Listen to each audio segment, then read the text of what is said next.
Ya, pemirsa, Bali sebagai pusat kebugaran dunia diwujudkan dengan meningkatkan kompetensi sumber daya manusia dan standar kualitas penyedia layanan kebugaran.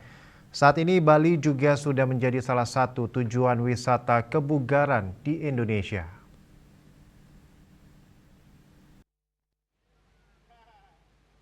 Peta jalan jangka menengah dan jangka panjang perlu disusun guna mendukung upaya menjadikan Bali sebagai pusat layanan kebugaran dunia. Daya tarik wisata kebugaran mencakup alam, gaya hidup sehat, kebugaran dan kuliner sehat. Produk wisata kebugaran sangat berpotensi untuk berkembang menjadi Bali destinasi wisata premium. Seperti Reload Sektuari Bali di Canggu menghadirkan konsep gym yang terintegrasi bergaya premium, tempat perlindungan kebugaran terintegrasi yang menggabungkan pelatihan, pemulihan, arsitektur, nutrisi, serta komunitas dalam satu ruang yang terkonsep. Hal ini sebagai langkah baru dalam perkembangan sektor gaya hidup premium di Indonesia, khususnya di Bali yang dikenal sebagai pusat kebugaran dan wellness dunia.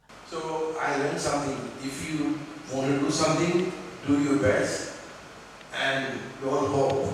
You don't go to war to lose and get killed, right? So everything what I've done so far became successful except few. It's okay. I have a very poor memories on things being worked out. But I know that if we work with the right concept and the right people, and I want to make sure we have to have, that's why I demand. I might not be the most popular boss, but I'm the most highest, and I want to be the best in the industry for Bali, Indonesia, and Asia as well. So now.